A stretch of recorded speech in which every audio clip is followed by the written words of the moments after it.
Новости от Алексея Пряничникова, адвоката Александра Габушева.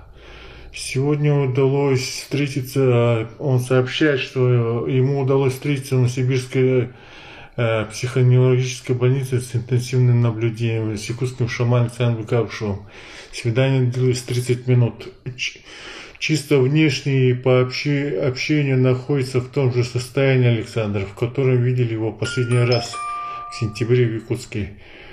Не заторможен и не гиперактивен, в ясном сознании, при работе с документом самостоятельно поставил текущую дату, хорошо ориентируется в деле. Со слов Александра, лечащего врача, препарат ему не меняли, дозировку не увеличивали. Неприятных ощущений, которые были у него в июне-июле, нет. Все четко помнит. Всем, кто его поддерживает и переживает за него, передает приветы и благодарит за поддержку.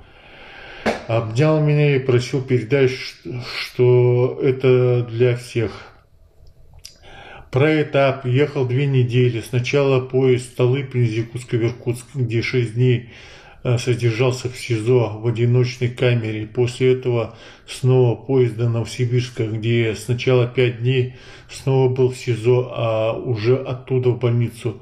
Ни в каком Санкт-Петербурге он не был, в связи с чем привет клоунам из YouTube, рассказывающим ради хайпа и донатов про его нахождение в каких-то питерских подвалах. Из позитивного лечащий врач производит впечатление как доброжелательный человек. Будем наблюдать. В конце января 2022 года истекает первые 6 месяцев лечения, в связи с чем будет проводиться новое освидетельствование, по результатам которого суд будет определять дальнейшую судьбу Александра.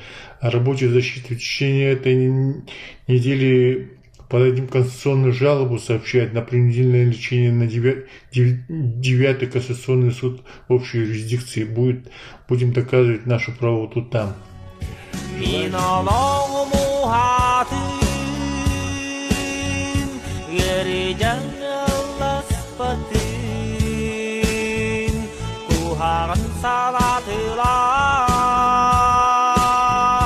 At the bustle